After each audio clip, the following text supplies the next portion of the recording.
মাদক পরিবহনের অভিযোগে গেল কয়েক মাস ধরেই ক্যারিবিয়ান অঞ্চলে চলাচল করা জাহাজে ক্রমাগত হামলা চালিয়ে যাচ্ছে যুক্তরাষ্ট্র। শুধু তাই নয়, লাতিন অঞ্চলে বিশাল সামরিক বাহিনীও মোতায়েন করেছে ট্রাম্প প্রশাসন। তেলের ট্যাঙ্কার জব্দের পাশাপাশি ভেনেজুয়েলা স্থল অভিযানের হুমকিও দিয়ে যাচ্ছেন মার্কিন প্রেসিডেন্ট। এমন অবস্থায় মার্কিন অবরোধের সমর্থকদের জন্য কঠোর শাস্তির বিধান রেখে পার্লামেন্টে একটি খসড়া প্রস্তাব পাশ করেছে ভেনেজুয়েলা সরকার। প্রস্তাবে বলা হয়েছে, তেলবাহী জাহাজ অবরোধ ও জলদস্যুতা সংক্রান্ত কার্যকলাপে সহায়তা বা অর্থায়নকারীদের সর্বোচ্চ ২০ বছর পর্যন্ত কারাদণ্ড হতে পারে।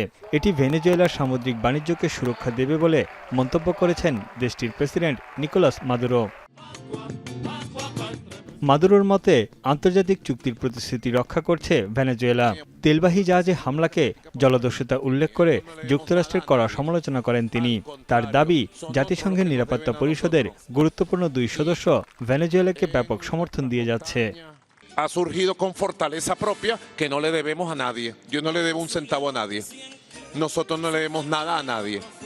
Al contrario, son otros los que nos deben a nosotros.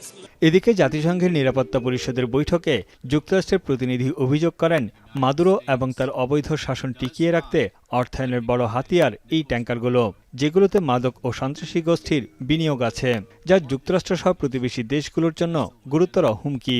যদিও মার্কিন পদক্ষেপের তীব্র সমালোচনা করেছে রাশিয়া ও চীন। যুক্তরাষ্ট্রের হস্তক্ষেপ বন্ধের আহ্বান জানিয়েছে বেইজিং। অন্যান্য লাতিন দেশও মার্কিন হস্তক্ষেপের মুখোমুখি হতে পারে বলে সতর্কবার্তা দিয়েছে রাশিয়া।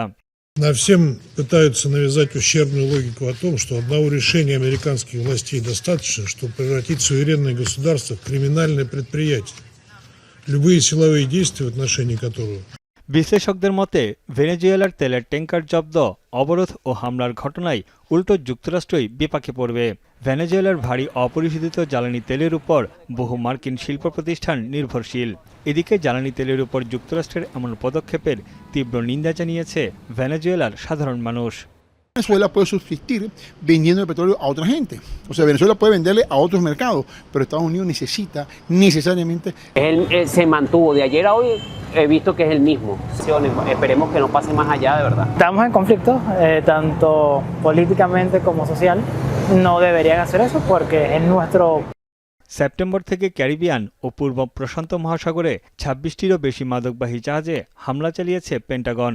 এতে প্রাণ হারিয়েছে শতাধিক মানুষ। চলতি মাসেই জ্বালানি তেলে পরিপূর্ণ ২টি ট্যাঙ্কার জব্দ করে যুক্তরাষ্ট্র। তানভীর জনি, এখন বিশ্ব।